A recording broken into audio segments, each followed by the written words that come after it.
ọmọ Yorùbá a kú oríire, ìròyìn ayọ̀ lélẹ́yìí, kábíyèsí Elédùmarè. Mo ní tí àwa bá ń pariwo tẹ́yìn ìyá àti bàbá wa tẹ́ ń wò wá tẹ́ bá ń ṣíà ẹ̀, ó máa débi tó jẹ́ kó dé, ohun tá fẹ́ jẹ́ kó ṣẹlẹ̀ ó máa ṣẹlẹ̀. ọmọ Yorùbá ìròyìn ayọ̀ lélẹ́yìí ó yàtọ̀ sí tẹ́ tí ń gbọ́ láti bóyá bí 4 days ago. Ṣé mọ̀ pé ọ̀pọ̀lọpọ̀ àwọn èèyàn ni wọ́n ti pariwo síta, èmi gan ti pariwo síta lórí ọ̀rọ̀ kan tó ń ṣẹlẹ̀ lẹ́kìtì ti ṣẹ̀ríà. Nǹkan kan ti wá ṣẹlẹ̀ nísìnyí tó jẹ́ wípé ọba kankan ò tí ì ṣerú ẹ̀rí ilẹ̀ Yorùbá. Kódà nǹkan yẹn kò tí ì ṣẹni tó láyà ẹ̀ nínú àwọn àgbààgbà ilẹ̀ Yorùbá pípọ́ ṣe. Nǹkan kan ṣẹlẹ̀ nílùú Èkìtì, kábíyèsí Elédùmarè. ọmọ Yorùbá ẹ bá mi pín fídíò yìí, ẹ jẹ́ kó délé, ẹ jẹ́ kó dóko, ẹ jẹ́ kó dé gbogbo ibi tọ́mọ Yorùbá wà káàkiri àgbáláyé. Nígbà tó ń pariwo ọ̀rọ̀ ṣẹ̀ríà, èmi náà jáde mo sọ̀rọ̀, ara àwọn kọ̀ọ̀kan tó ń kata nǹkan tá sọ, but everybody is entitled to their opinion. Ǹjẹ́ wọ́n mọ ìròyìn ayọ̀ tó ṣẹlẹ̀? ọmọ Yorùbá, ọba Ewì-Adó ṣe nǹkan kan, ẹ̀rù Ọlọ́run bà mí. Yorùbá ní yínníyínní kẹ́ni lè ṣe mí. Eléyìí tí ọba Ewì-Adó ṣe yìí, ẹjá ṣe gbòòsà mẹ́ta fún wọn. Gbòòsà ká wá fi kábíyèsí ká kúrò nílẹ̀. Kábíyèsí o, kẹ́sìn ọba jókòó pẹ́, kábẹ́rẹ́ kírùkẹ̀rẹ́ dókíní, kẹfẹ́rìgì jóbi. Kábíyèsí Ewì-Adó, ẹ jọ mí lójú, ẹ jọ mí lójú, ẹ jọ mí lójú.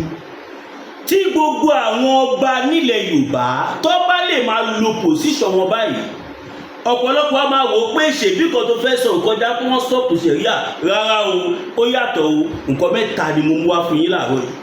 ọmọ Yorùbá, ìròyìn ariwo ayọ̀ ti sọ́lẹ̀ Yorùbá. Nígbà tí ọ̀rọ̀ ṣẹ̀ríà ṣẹlẹ̀ lẹ́kìtì, báyìí ni gbogbo èèyàn ń wò. Èmi ò wo báyìí o, èmi ń wo báyìí, mò ń wo báyìí, mò ń wo báyìí, mò ń wo báyìí, mò ń wo báyìí, mò ń wo báyìí, torójú tèmi ti rókun ó ti rọ́sà. Kábíyèsí Elédùmarè. ọmọ Yorùbá, ẹ bá mi share fídíò yìí, ẹ jẹ́ kó dé ibi tó yẹ kó dé. Ẹni tá bá ṣe lóore tí ò bá dúpẹ́, bí ìgbà tọ́lọ́ṣà kónilẹ́rù lọ nìyí.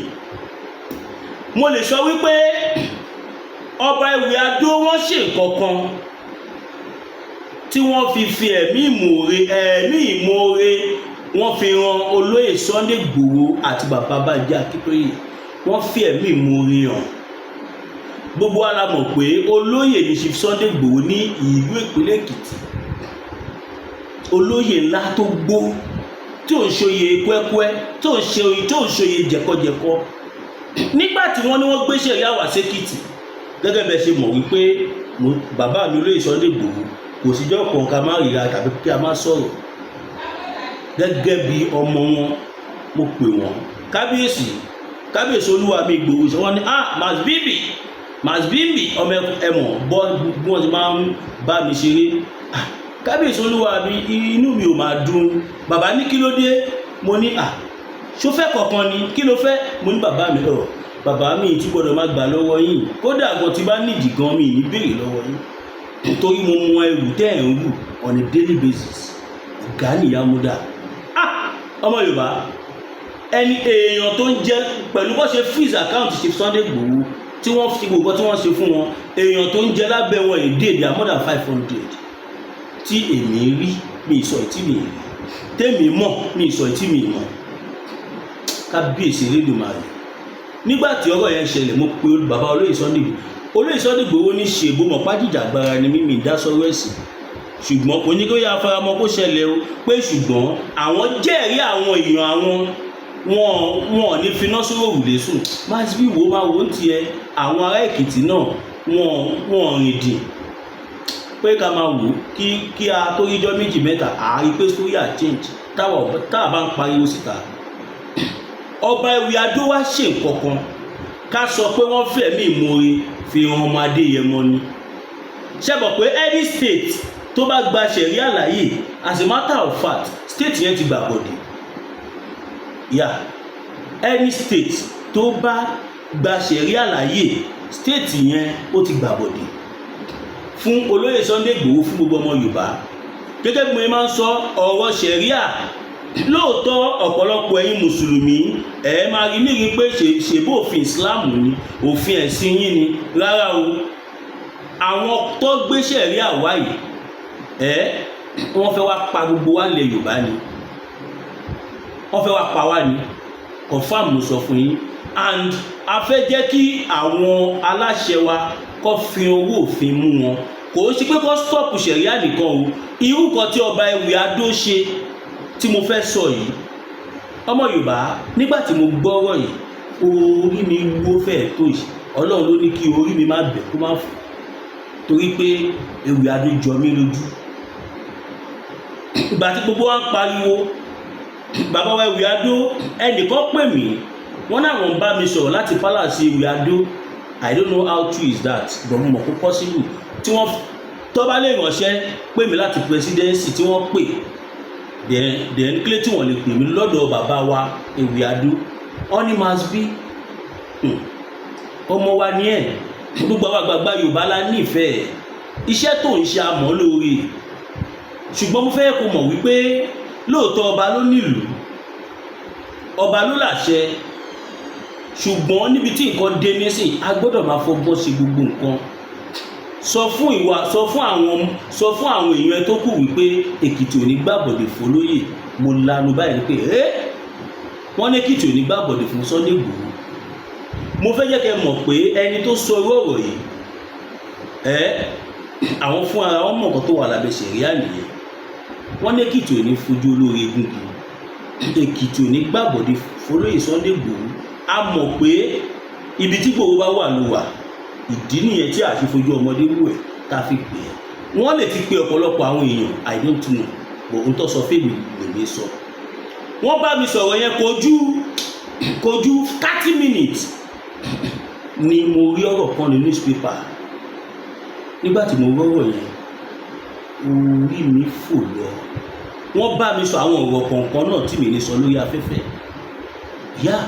ó yẹ kí n mọ̀ pé ìmọ̀ yín Mass B TV ẹni tí tẹ bá gbọ́ lẹ́nu ní kọ̀ǹfàmù gẹ́gẹ́ bí ẹ ṣe mọ̀ pé Mass B ò ṣe fowó rà Mass B ò ṣe kò gbé mọ́tò fún mi màá dúpẹ́ ni mi nítorí ẹ̀ sọ pé kí n tẹ̀lé lọ síbi tí n bá fẹ́ lọ o bá send 5 okay now for instance àtìgbà wo ni mo ti ń pariwo pé ilé tí mo wà mo fẹ́ kó jáde níbi ìgbà pé mo ní 1.5 million pé mo lè ti rí àwọn èèyàn fún mi support ìpókun 1 million tí à ń wá mo dẹ̀ tún sọ fún yín wípé mo fẹ́ ra studio mo fẹ́ ra equipment studio níbi tọ́lọ́ ń gbé mi délé mi ó jẹ́ kí permanent studio ti wà fún mi mi ì dẹ̀ fẹ́ gbowó olóṣèlú mi ò fẹ́ sọ́ra mi di kọ̀rọ̀jọ́gbọ́n mi ì fẹ́ ṣe nǹkan tí màá ṣe tí màá padà regret no mi ì fẹ́ ṣe nǹkan tí màá ṣe tẹ́nu mi ò ní kárọ̀ mọ́ nílẹ̀ Yorùbá tàbí táwọn ọmọ tá à ń bí kalẹ̀ àtàwọn tá a tún sì máa bí kọ́ wa máa jẹ̀yà ẹ̀ lọ́jọ́ iwájú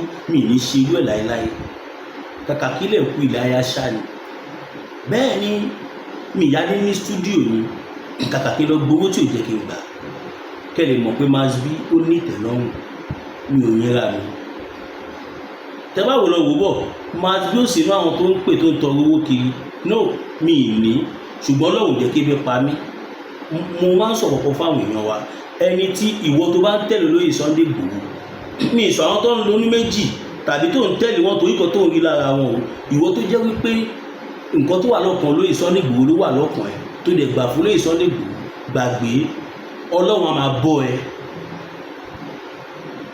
Ọlọ́run ò ní fi ẹ́ sílẹ̀ mo fàṣìkò ìdúpẹ́ lọ́wọ́ ìyá wa Grandma Magodo àti bàbá wọn ní kí n má dárúkọ àwọn ẹ ṣé mo dúpẹ́ gan ni God bless you equipment ta fẹ́ rà sí wà hàn tẹ́ bá fẹ́ support wa GT Bank account wa ṣe ní 02141687040 02141687040 GTB Williams Olúwatósìn Sàmúlẹ́mà èèyàn rí lórí ẹ̀ now bàbá wa Ewì Adó wọ́n ránṣẹ́ pé sífìmà mi yẹn wọ́n wá pàṣẹ mo fẹ́ lè sọ pé níjọ́ tí mo ti délé Yorùbá alákọ̀ọ́kọ́ àbẹ́lẹ́kejì lélẹ́yìí tí mo máa rí ọba tó bá máa lo royal order, tó bá máa lo àṣẹ ẹnu ọba.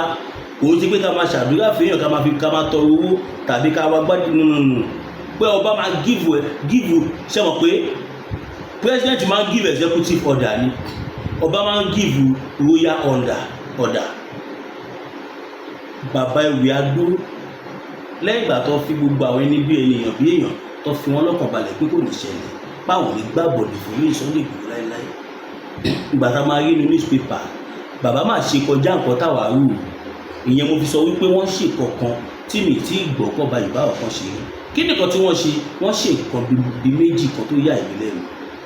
Alákọ̀ọ́kọ́ bàbá bẹ̀bẹ̀ wọ́n pa àṣẹ, wọ́n ní àwọn èmi Ewíadó mo pàṣẹ fún yín nǹkan tẹ́ gbé wá yìí kí n tó lajú mi ìfẹ́ kan tó jọmọ́ bẹ́ẹ̀ kẹ́ dissolve ẹ̀ lẹ́sẹ̀kẹsẹ̀. Wọn wá ní kó dissolve ẹ̀ lásán o. Kábíyèsí Elédùmarè ọmọ Yorùbá àṣẹ wà lẹ́nu àwọn ọba wa, àwọn ọba tá àṣẹ sì wà lẹ́nu wọn wà. Òun ló dífá fún ìjà táwa ń jà yìí,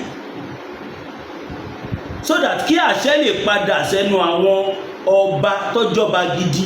Gbogbo ọba ilẹ̀ Yorùbá náà lọ́ba gidi, ṣùgbọ́n àwọn ọba kan wà tó jẹ́ wípé bíi Rashidi Olúwo, can you look at that? Ọba ni wọ́n, àfi tá a bá fẹ́ tanra wa wọ́n ti fi wọ́n jọba. Ló dẹ̀ dìfá fún ìdí tọ́pọ̀lọpọ̀ èèyàn ṣe ń wò wọ́n, torí pé ọ̀wọ́ kókó la fi ń wọ́gi, ọ̀wọ́ adé orí wọn ni wọ́n fi ń wọ̀ wọ́n tí wọ́n fi ń wò wọ́n wọ̀n. Kẹ̀kẹ́ wọ́n ń constitute nuisance up around, tọ́dẹ̀ mú ìran wọn tó fẹ́ ta ìran Yorùbá fún Fúlàní. Oko wọn ò lé sọ́mọ Yorùbá kankan, oko wọn ò lé sọ́mọ Ìwó, kò lé sọ́mọ Ọ̀ṣun kankan, kò lé sọ́mọ Ìbàdàn, kò lé sọ́mọ Èkó, kò lé sọ́mọ Oǹdó, kò lé sọ́mọ Èkìtì. Partially Kwara and Kogi kò lé sí wọn. Ọmọ Emir of Kano, former Emir of Kano, Ado Bayero, òun ló kó wọn lé sí ni wọ́n fẹ́ níyàwó. Ṣẹ́rí kó mú fura dání, ibẹ̀ yẹn kọ́ là ń lọ. Now ọba Ewíadó ní báwọn ṣe ń bá yín sọ̀rọ̀ lọ́wọ́lọ́wọ́ yìí, àṣẹ ló bá pa ọba kì í dábàá, ẹ lọ dissolve ṣẹ̀ríà tẹ̀dálẹ̀ torí pé àwọn ọmọ ohun tó túmọ̀ sí. Òun lẹ́sẹ̀ rí tí mo ti sáré ó jẹ́ kí gọ́vnà Èkìtì kó dúpẹ́ lọ́wọ́ Ewíadó, torí pé Ewíadó ló sọ wọ́n di gọ́vnà Ewíadó òun ló restore yín tẹ́ẹ̀bà mọ̀. Anywhere tí ṣẹ̀ríà bá ti wà, gọ́vnà ti wà useless, executive governor ti wà useless, commissioner of police ti wà useless, director of DSS tó wà ní state yẹn ó ti wà useless, because ẹ ò ní lè ṣe kankan mọ́.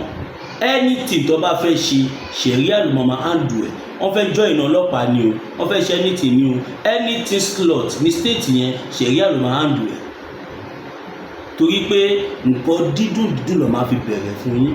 Ẹ wo tó fi bẹ̀rẹ̀ lẹ́kìtì, wọ́n settle marriage dispute kìnnìkan nǹkan. Àwọn nǹkan tẹ fẹ́ gbọ́ sí etí ló máa sọ. Débi pé wọ́n á tún máa support àwọn ọkùnrin tó bá róbìnrin wọn aṣojú ayé. At the end of the day wọ́n fa ogun wọn mọ́ra, wọ́n á bẹ̀rẹ̀ sí ní sọ fún àwọn aráàlú pé ẹ má sọ ṣàkọlẹ̀mọ̀ fọba mọ́. Wọ́n á lọ sínú ọjà, ẹ má sọ àwọn tíkẹ́ẹ̀tì táwọn bá ń já tó jẹ́ pé òun làwọn bá fi ń jẹun tí wọ́n fi ń survive, wọ́n á ní kọ́kọ́ tiẹ̀. Ẹ mọ̀ wọ́n á sọ àwọn nǹkan tó ti fẹ́ gbọ́. Bàbá wa Ewíadó wọ́n ní láti ìsìn yìí lọ táyà fi parẹ́, kò ṣe pé táwọn fi máa lọ o. Wọ́n ní àwọn bígbà tí wọ́n bá gbé embargo lè kọ́ permanently pé nípínlẹ̀ Èkìtì o táyé bá tún jáyé o pé ilẹ̀ Èkìtì ò fẹ́ gbọ́ kọ̀ọ̀kan tó ń jẹ́ ṣẹ̀ríà mọ́. Wọ́n náà wò sọ ní lifetime àwọn o tí ayé fi máa jẹ́ ayé. Tó pè lọ́ba nìyẹn. Ọba mélòó ló lè sọ irú ẹ̀ lè Yorùbá? Nǹkan tí mò ń sọ yìí ó lè má jọ̀pọ̀lọpọ̀ èèyàn lójú. but èmi tí mò ń sọ̀rọ̀ èmi yé mi. Àwọn Kábà Fúlàní wọ́n ya olórí burúkú débi wípé kò sára tí wọ́n lè dà. Tó bá ti rẹ́ni tó takò kọ́ tó gbé dání báyìí wọ́n á máa fi kú wa káàkiri ni, wọ́n á máa ṣe oríṣiríṣi ni. Ohun tẹ́mi wá fẹ́ sọ lélẹ̀ ọmọ Yorùbá lórí àṣẹ tí bàbá wa Ewuyi Ado pa yìí, any day tá bá gbọ́ pé gọ́vùnà fẹ́ yọ wọ́n ànígbà, torí wọ́n á mọ̀mọ́ jẹ́ kátẹ́gùn fẹ́ sílẹ̀ díẹ̀ kẹ́ tó mọ̀ wọ́n á ní EFCC wá gbé wọn, DSS wá gbé wọn, kíní kan wá ṣe wọ́n wá. Ọmọ Yorùbá mo ń fàsìkò yìí sọ fún yín wípé ẹ jẹ́ ká dúró wámúwámú pẹ̀lú ọba Ewuyi Ado lórí àṣẹ tí wọ́n pa yìí. Inú ayé ìkọ́ni gọ́vùnà ti máa yọ wọ́n mọ́. Inú ayé yìí anything kó wù kí wọ́n ti ṣe ọkọ ọmọ Yorùbá fojú fò. Táwo bá kí fẹ́yàn èèyàn máa ń kí padà fáwo ni. Bàbá Ewuyi Ado ti ṣe ń ká fẹ́, wọ́n tí àtẹ̀yìnwá wọ́n lè dákẹ́ kọ́ máa wò wọ́n tá fẹ́ mú wọn sí. Mo dẹ̀ fẹ́ kẹ́ mọ̀ wípé ẹ má retí kí gọ́vùnà jáde láti wá dissolve ẹ̀, torí pé gọ́vùnà mọ̀ pé òun ṣì ní political aspire, wọ́n ṣì ní political assignment.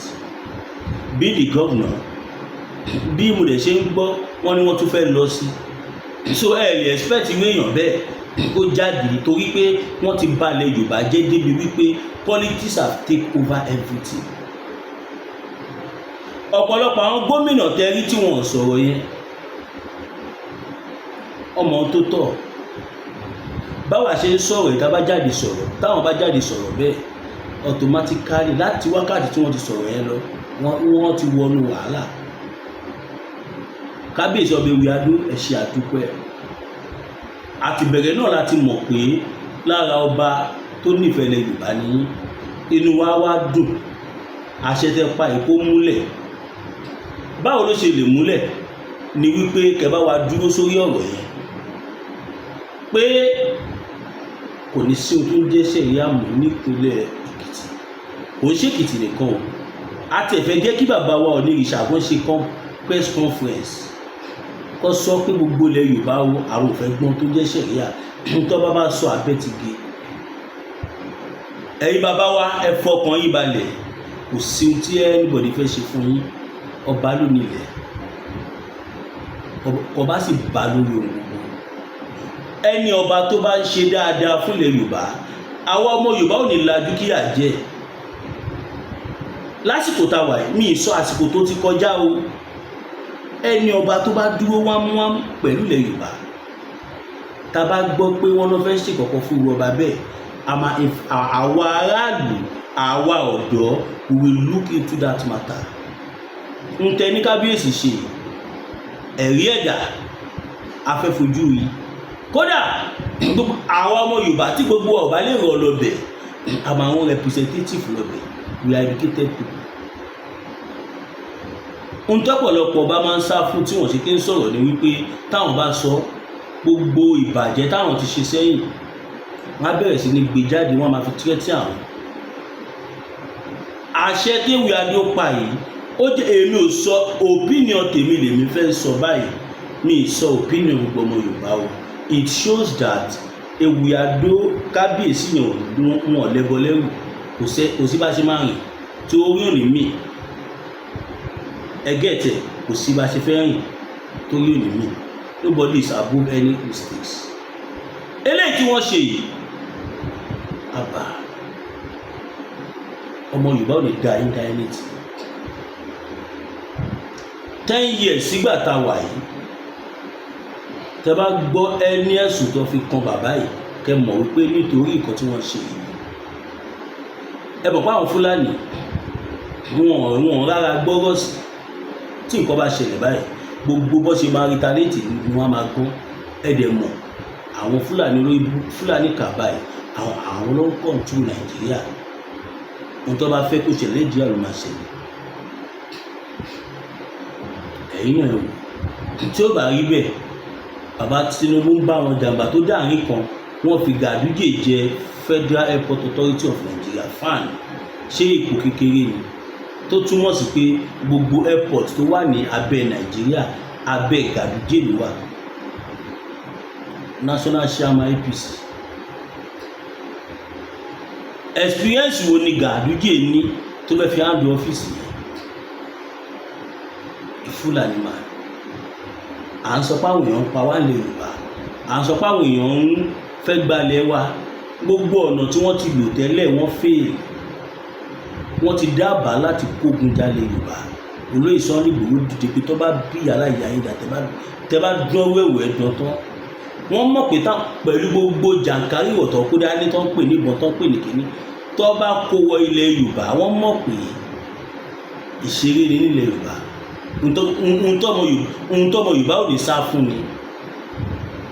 Láyé àtijọ́ lè gbọ́ pé ìbọn pa ọmọ Yorùbá, àfọmọ Yorùbá tó bá jọmọ àlè, kó jọmọ àlè gan-an tó Yorùbá ní tó bá ti pẹ́ lára ọṣẹ ó ń dọṣẹ ni.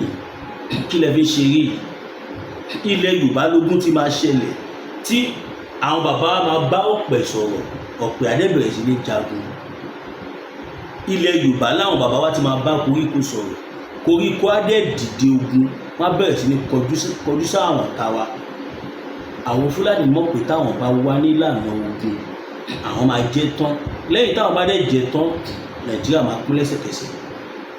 Àwọn máa bọ́ sí Colombo, wọn ò ní any space mọ́ ní gbogbo south east and north, south east west, south west east then north.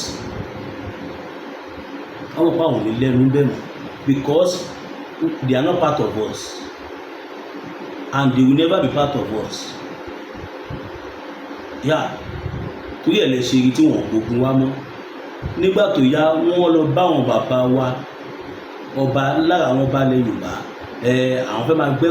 Mo sọ̀rọ̀ yẹn fún ẹ̀yin àti bàbá mi, mo sọ fún yín dẹ́gbà gbàgbé tán ni wọ́n pọ̀ fẹ́ máa ṣí kànga níbi tí ilẹ̀ Yorùbá tó lajú dé. Ṣáwa ọmọ Yorùbá fún ara wa ṣí kànga là ń bọ́ òní. Ẹ lọ sáwọn abúlé àfi àwọn abúlé kọ̀ọ̀kan tó jẹ́ wípé àwọn èèyàn gbọ́ òfin bẹ́ẹ̀ mọ̀ pé abúlé yẹn exist nìkan lẹ̀ tí ní rí bọ́ òtún yẹ pé kànga lẹ́ máa rí bẹ́ẹ̀ tí development ò tí débẹ̀ tó kò dẹ̀ wọ́pọ̀. Ibẹ̀ làwọn bàbá wa ti rántí ọ̀rọ̀ tí mo sọ níbi àbí 3 years ago tí mo ní àwọn kan ta wá lólobó pé gbogbo kànga tó bá wà ní àdúgbò ká lọ cover ẹ̀, tábà lè sílì ẹ̀ permanent, ká lọ ṣe ìdérí, ká wá lo kọ́kọ́rọ́ tó mad pé torí pé táwọn Fúlàní bá ń jagun inú kànga tó bá wà ní ìlú yẹn ló máa ń dá àwọn ènìyàn sí tó máa sin wọn débi pé tó bá pa ọgbọ́n tó bá débẹ̀ ó pa àwọn èèyàn ti sá lọ ní mọ́ gbogbo wọn ti dùn, wọ́n ti dà wọ́n sí kànga. Ẹ wo fídíò Syria Sudan, kẹ wo fídíò Sudan tí wọ́n ṣò wá tí ó díndín ìlú kò séèyàn kan ṣùgbọ́n ẹ̀ níbẹ̀ tí wọ́n ti kọ́ńkà lù yẹn.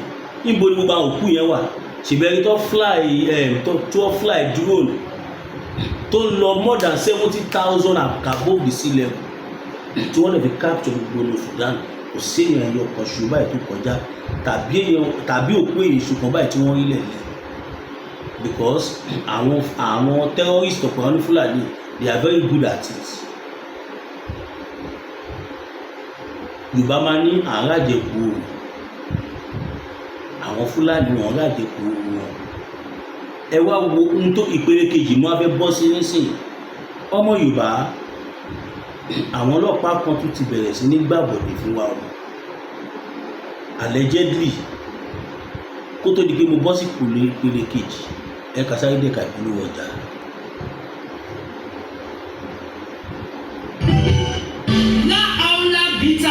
Ẹkùn tí ń wọ̀ láàjà pẹ̀lú àwọn kíndìnrín tó ní stone nínú ìyẹn kidney stone yóò mẹ́tì ẹ̀ kẹ́sì yàgànù nínú àgọ́ ara yín. Òun kan náà ló ṣiṣẹ́ fún liver ìyẹn àìsàn jẹ̀dọ̀jẹ̀dọ̀. A sì tún máa ṣiṣẹ́ fún àti ìyẹn ìṣòro àìlè ní sókè sódò dáadáa. Láàlá bitter tea ló tún ṣiṣẹ́ fún ìfúnpá gíga ìyẹn high blood pressure. Bákan náà gbogbo ẹ̀yin tẹ́ ẹ bá ní ìṣòro ìṣètọ̀ tí a mọ̀ sí prostate cancer, gbogbo àwọn àìsàn tá a là kalẹ̀ ní pátápátá òun ni láàlá bitter tea yóò bá wà dáadáa. Ìṣòro ara yóò ń kọ́ láàlá bitter tea òun ni kẹ́ ẹ gbẹ́lura láti wáyé gbòógì láàlá Peter ti rà àbí tẹ́ ẹ bá fẹ́ mọ ibi tí wọ́n tẹ̀ lọ sí ẹ mẹ́sẹ̀jì wọn lórí àwọn WhatsApp numbers yìí +447-4245-27137 àbí àwọn Nigeria numbers yìí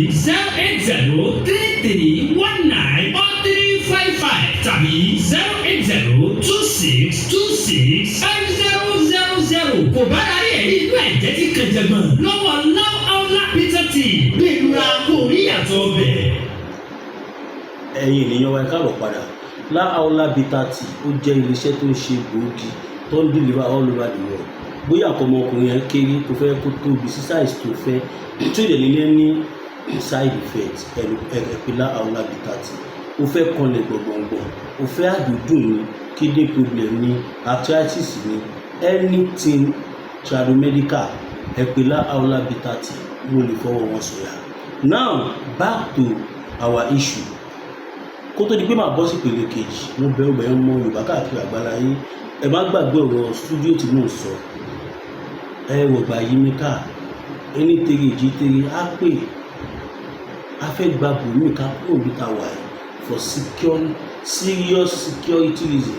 Mo lè má fi gbẹnu sọ̀rọ̀.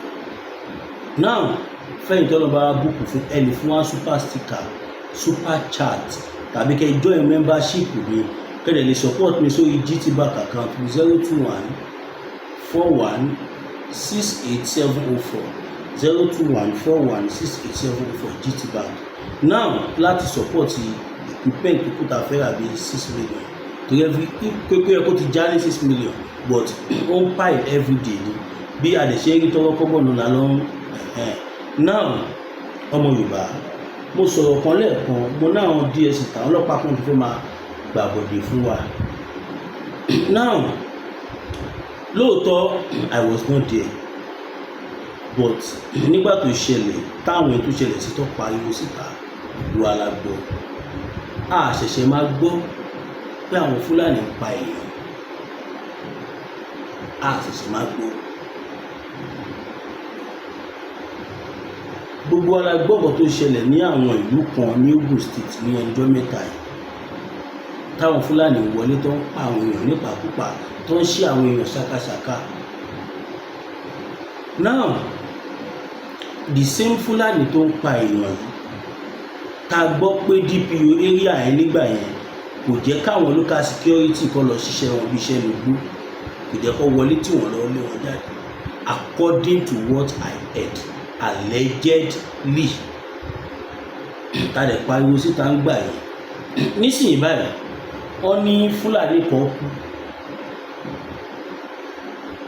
pé àwọn Fúlàní wa lọ bá ẹnìkan tó lóko tó fẹ̀ gan-an pé káwọn jọ wá ìkànnì wọn tí wọn rí kó tó wá rí pé ó ti kú. Ẹni ẹ ń tẹ̀lé wọn ó dàpọ̀ ní màá play voice note fún yín sí wọ́n ní ó dàpọ̀ tẹ̀lé wọn lọ wọ́n jọ wá wọn wá rí ìgbà tó bọ̀ máa di ọjọ́ kejì lálẹ́ ni wọ́n jọ wá o ìgbà tó máa dáhùn ọjọ́ kejì gẹ́gẹ́ bí mi gbọ́ ọ̀nà àwọn ọlọ́pàá dẹ̀ wá gbé ẹni yẹn. Mo ṣe bá yín sọ̀rọ̀ yìí ẹni yẹn ti wà ní eléwé ẹran allegedly wọn àìtí rí gbọ́ bóyá wọ́n rẹ́ ní physical evidence pẹ́ni yẹn ló pa àtúwá gbọ́ pé lẹ́yìn tí wọ́n mú ẹni yẹn lọ sí eléwé ẹran tí wọ́n tì mọ́lé àwọn Fúlàní wọ́n wá kó màálù lọ sórí ilẹ̀ ẹni yẹn wọ́n lọ ṣe ilẹ̀ ẹni yẹn ṣìkàṣìkà ilẹ̀ tẹ́lẹ̀lẹ́ni tó fi ọjọ́ ayé ẹ̀dá acres of land ni not acre acres wọ́n dẹ̀ da màálù síbẹ̀ wọ́n bà gbogbo wọ́n destroy oko yẹn completely torí pé wọ́n ti feel like páwọn ọlọ́pàá ti ń gbìjà wọn. Nísìnyí báyìí information tí wàá tẹ̀ mí lára wípé àwọn DSS wọ́n ti ń wá àwọn ọmọ Yorùbá tó wà ní Ìlara kọ̀ọ̀kan ni wọ́n ti ń wá wọn káàkiri láti mú wọn. Gbogbo ẹ̀yà bàbá ilẹ̀ Yorùbá a fẹ́ jẹ́ kẹ́ mọ̀ kankan o a fẹ́ jẹ́ kẹ́ mọ̀ wípé nǹkan tó ń ṣẹlẹ̀ yóò lè ṣẹlẹ̀ ilẹ̀ Haúsá o kò lè ṣẹlẹ̀ with this any evidence according to what I was told wọ́n ní ká bá àwọn pariwo síta káwọn ẹni bí ẹni èèyàn bí èèyàn kó lè dà sínú ọ̀rọ̀ yìí torí ó pọ́sibù káwọn Fúlàní fún ara wọn kọ́ pàkọ́nu wọn tó bá mọbi tó ti wá láti lè fi rò because báwo làwọn ṣe mọ̀ wípé ẹni yẹn sọnù less than a day báwo ló wá ṣe mọ̀ kó sọnù tó fi ní kẹ́ni yẹn wá káwọn jọ wá lọ ibi tó ti wá ń wá lọ ni wọ́n ti rí òkú ẹ̀ ṣàìpọ̀ wọn fẹ́ dàbí sẹ́tù bọ̀ tèmi oṣù ọlọ́pàá ní ilẹ̀ kí ṣe ilé ẹjọ́ tó máa decide bẹ́ẹ̀ nìkan ló pa ẹnìkan bẹ́ẹ̀ nìkan kọ́ ló pa but afẹ́jẹ́ kẹ́yìn àgbàgbà wa nílùú Yorùbá ẹ máa dúró tàwa ọmọ yìí bá a ṣe sọ pé Boko Haram ó jẹ́ terrorist organization àwọn kàbá Fúlàní máa ń support wọn máa ní wọ́n support wọn ni wọn fẹ́ jẹ́ kó fọwọ́ kàn kọ́kọ́ náà àwọn wọn tí gbogbo ayé dẹ̀ mọ̀ pé àwọn Fúlàní àwọn ní parasite ta ní Nàìjíríà and they are not part of us ẹ má jà ta lé wa lọ́pọ̀ ká bá ta lé wa lọ́pọ̀ a ò lè ríra lọ́wọ́n ká má tí wàá sọ pọ́pọ̀ tàtà once again my name is Williams Olúwatósìn tí mo jẹ́ ọmọ òbí yìí àbúrò yín ọ̀rẹ́ yín ọkọ yín bàbá ẹlòmíì Masbi TV aka mass burial for the bad leaders aka mass gloria for the good leaders aka Alogun Mashika ẹjẹ aṣáájú lọ́dọ̀ bàbá Máyégún tó ló ṣe kókó ká dira. Olùsàdé ní pẹ̀lú àbáwọ̀ tọ̀lẹ̀tọ̀lẹ̀ lọ́jọ́ tí iná bá fojú komi ní dákì ariwo ọ̀sẹ̀sẹ̀rẹ̀ ò gbọdọ̀ tẹ̀lẹ̀ bí ògògbò ó bá rí bí ògògbò sísẹ́lẹ̀sẹ̀rẹ̀ ó sẹ̀ ẹ̀yọ̀ ìkọlà lólórí ẹ̀yọ̀ olóyè Máyégún Aníkúlápó wọ̀ ló dìgẹ̀dìgẹ̀ bí ẹ̀kọ́ akọ́nabata òkúta babaláwo tó ń dífá bí ẹni wẹ̀jú gbogbo ayé bá gbóná lálálá bí iná àjẹrin táwọn ìyàmí bá mi ayé ọmọ ènìyàn jìbìjìbì tètè máa bọ̀ wá sọ́dọ̀ ọmọ oníṣẹ́ olúfẹ́ olóyè Máyégún Aníkúlápó oṣù òróró sùmọ̀lú lórí ọkiri ojú ogun àmúgbó rere ní tiẹ̀ ní ìdí àìrọ́mọ bí lọ́mọ aláyé fìdí ọ́ ogun gbèsè láyé kékeré ìwọ ni tàbí àmì ìkórìíra ní bẹ lára rẹ̀ àìsàn ọjọ́ pípẹ́ ogun ìdílé àti bẹ́ẹ̀ bẹ́ẹ̀ lọ tètè gbéra lẹ̀ kó dìde kò sí olóyè Máyégún Aníkúlápó gbogbo ara kìkì ó abániyẹ̀ràwọ̀ ẹni wò abólórí bẹ̀rí fún ẹ̀kúnrẹ́rẹ́ àlàyé tàbí àyẹ̀wò nípa ogun tó ń da ayé rẹ̀ pè sórí nọ́mbà yìí 08023940939 ìjì kìí jà kó gbé odó lọ ìjì kìí jà kó gbé ọlọ́lọ́ a kìí gbórí olóko ní ògùn ìwọ náà rẹ̀ yóò tá rẹ̀ ló kọ́ lọ́gbọ́n. náà nọ́mbà bàbá Máyégún lẹgbọ́ tó pè é bóyá o fẹ́ gbàwé ìgbélú bóyá o ò lórí ọkọ o ò lórí ìyàwó kò lè kankan tí ó tẹ̀ ẹ́ lọ́wọ́ tàbí o fẹ́ wù tajà o fẹ́ dira o fẹ́ dọkùnrin o fẹ́ gbàwé ìgbélú o fẹ́ anything spirituality they deliver all over the world ẹ pé wọ́n máa ń sọ mi ì rí wọn rí mi ì mọ̀ wọ́n rí ṣùgbọ́n àwọn ìròyìn wọn táwọn èèyàn ń ròyìn ló jẹ́ kébì náà máa ròyìn wọn báyìí so ẹni tí ò bá lẹ́ni tó fẹ́ lọ bá ni kó lọ bá wọn kó má dàbí pé Masbi ló sọ pé karobẹ́ nìkan kíníkan kìnìkan ìgbàgbọ́ ni o ìgbà míì wà téèyàn bá nígbàgbọ́ nù kankan wọ́n lè fún yín lè dú tí wọ́n á pè lógún fún yín tẹ̀lé máa lò tó dẹ̀ máa jẹ́ fún kọ̀tẹ́ tí ẹ nígbàgbọ́ lè fi lò fún.